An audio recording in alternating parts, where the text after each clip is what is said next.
우리가 어디에 있든지 어느 곳에서 하나님을 예배하든지 BTS 공동체 예배자 한 사람 한 사람을 하나님의 공동체로 하나님의 교회로 세워주시옵소서. 하나님, 이제 긴 시간이 끝나고 다시 우리가 모일 시간이 다가오고 있습니다. 다시 이 자리에서, 이 현장에서, 금성 공동체에서 하나님을 그 예배할 시간이 이제 우리 앞에 왔습니다.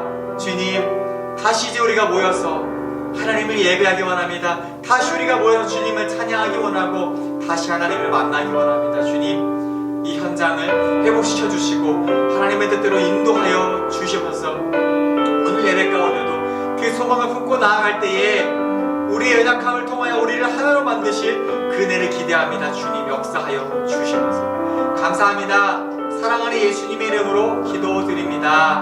아멘. 감사 찬양 받기에 합당하신 하나님 아버지, 오늘도 예배의 자리로 인도하여 주심에 감사와 찬양을 드립니다. 용서와 자비의 하나님, 우리의 잘못을 주님 앞에 회개합니다. 코로나로 모두가 힘들어한다는 것을 알면서도 가족과 친구들에게 상처가 되는 말을 하고 이기적으로 생각하고 행동했습니다. 사랑의 주님, 우리 BTS 공동체를 위해 기도합니다.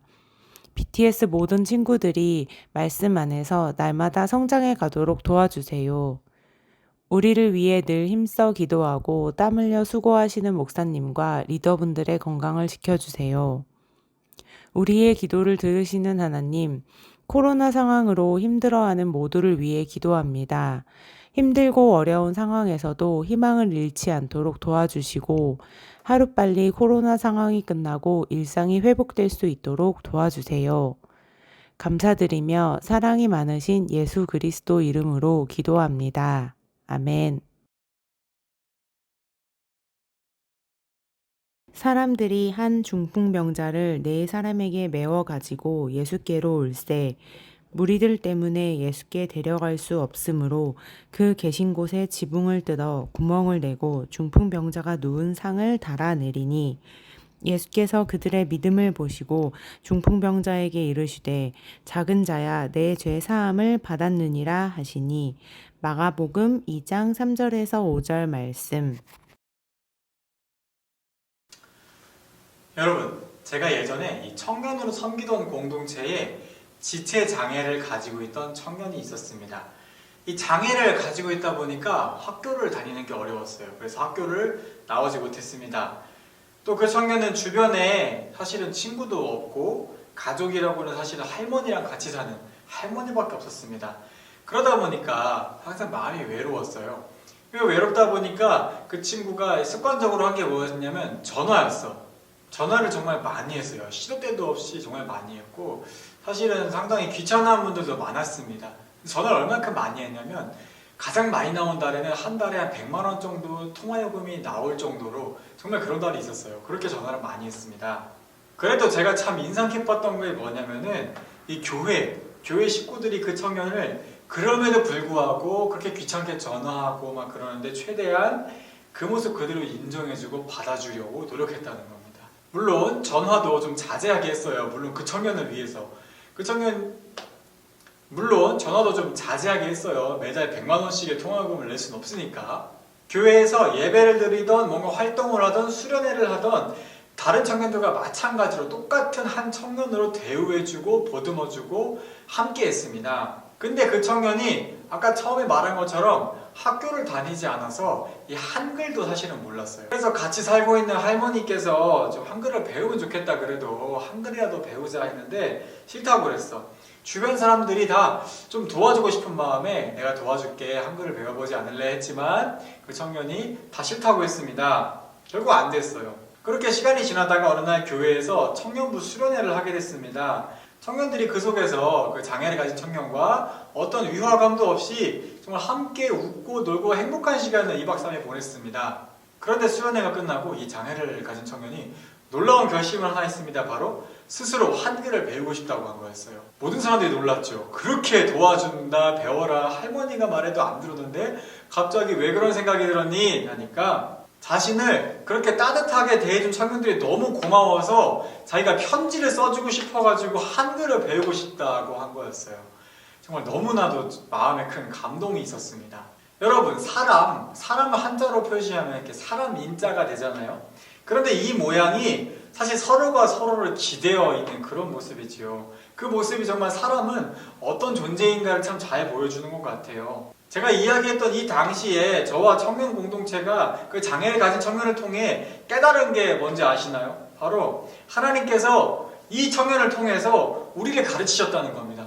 세상의 생각에서는 장애가 없는 우리가 이 친구를 뭔가 가르치고 도와줄 것 같은데 하나님의 교회 안에서 오히려 장애를 가지고 연약해 보이는 이 친구를 통해서 하나님이 저와 다른 청년 공동체 모두를 다 가르쳐 주셨다는 거예요. 그동안 교회에서 뭐 사랑 이렇게 설교로 많이 듣고 성경을 눈으로 많이 봤지만 그 사랑이 진짜로 어떤 모습인지 어떻게 하는 건지 그 청년을 통해서 우리에게 가르쳐 주셨다는 겁니다. 그리고 또 하나님의 교회 공동체가 어떤 공동체인지를 깨닫게 하셨어요. 정말 이 사람 인자 모양이 왜 서로 기댄 모양인지 깨닫게 하셨죠. 그래서 돌아보면 오히려 그 청년을 통해서 우리가 더 받은 게 많고 우리가 더 배운 게 많은 그런 시간이었다는 겁니다. 오늘 말씀 마가복음에 보면은 중풍병자가 나오죠. 여러분, 중풍병이 어떤 병인지 아시나요?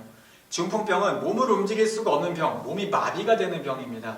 몸을 움직일 수 없다 보니까 이 작은 용변을 보는 일부터 해서 작은 일 하나하나까지 자신의 힘으로 할 수 있는 게 아무것도 없어요.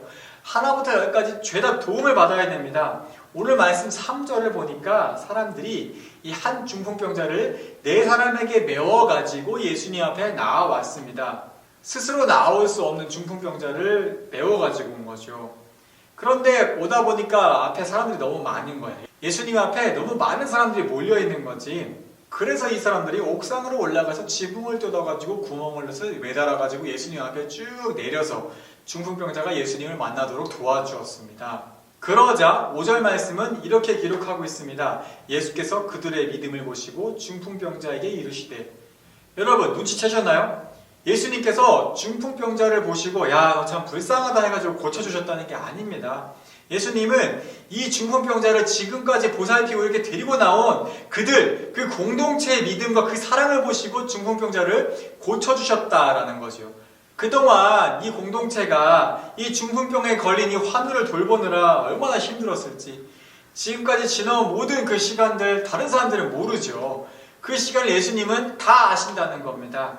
그러면 그 와중에 그 중풍병자, 당사자의 마음은 어땠을까 생각해 볼까요? 항상 다른 사람들에게 자신의 가장 연약한 모습만 보여야 돼. 보이고 싶지 않은 그런 수치스러운 모습까지도. 그리고 나 때문에 다른 사람들이 항상 고생만 해. 그래서 때로는 사람들이 정말 미루고 싶어하고 힘들어하기도 하고 다투게 하는 그런 모습들, 그런 소리들 다 막 들었을 거예요.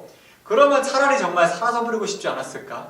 저라면은 제가 이렇게 평생 동안, 정말 1년, 2년 잠깐도 아니고 평생 동안 남들에게 이런 모습만 보이고 용변도 가리지 못하는 모습 보이고 민폐만 끼치고 이렇게 짐만 되어 사느니 차라리 내가 사라지는 게 낫겠다. 그렇게 생각할 것 같아요. 그런데 만약에 정말로 제가 방금 이야기한 것처럼 나의 약함이 다른 사람들, 공동체에게 민폐가 된다 해가지고 내가 진짜 그렇게 사라져버려야겠다 마음 먹으면 그 공동체는 더 이상 교회가 아니게 된다는 겁니다. 그건 교회가 아니라 동물의 세계예요. 동물의 세계가 그렇습니다. 여러분, 가끔 동물들은 무리를 지어 살죠. 그 무리의 특징이 뭔지 아세요? 약하고 병들면 무리에서 버림받습니다. 약하고 병든 동물을 챙겨주지 않아요.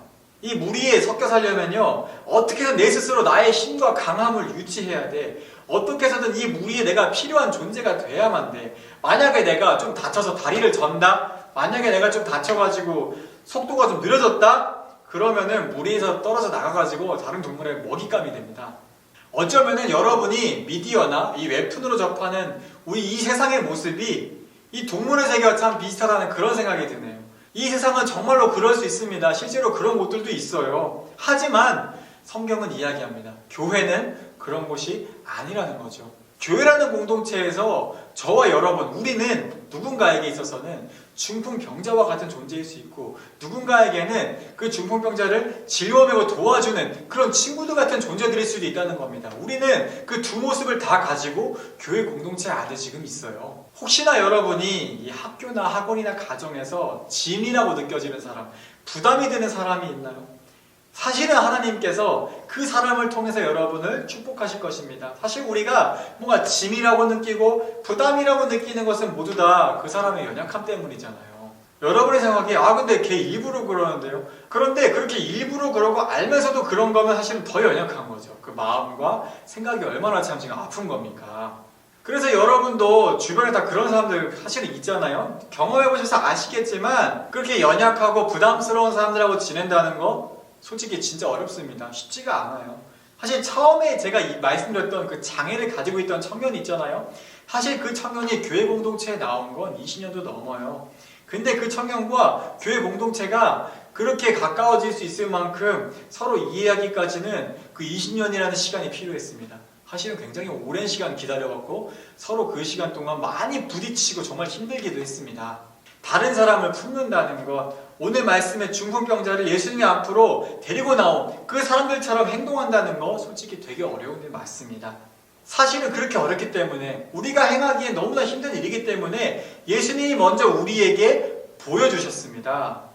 예레미야 성경은 세상 모든 만물 중에 부패한 것, 그러니까 썩은 것이 가장 썩은 게 사람의 마음이다라고 이야기해요. 또 예수님 역시 복음서에서 우리 사람을 더럽게 하는 건 이 밖으로부터 들어와서 우리를 더럽게 하는 게 아니라 사람 안에 있는 것들, 마음이라던가 생각이라던가 욕심이라던가 이런 것들이 사실은 안으로부터 나와서 우리를 더럽게 한다라고 말씀하셨어요. 그런데 중요한 건 하나님은 더럽지도 않으시고 약하지도 않으시고 사실은 뭐 흠도 없으신 완벽한 분이잖아요. 그런데 그렇게 정결하고 거룩하고 흠이 없고 완벽한 하나님의 시선에 죄와 얼룩으로 부패하고 더러운 우리들, 사람은 어떤 모습이었을까? 사실 부패하기만 하면은, 썩기만 하면은 그냥 보기 싫은 게 다가 아니죠. 저는 냄새가 더 힘들더라고요.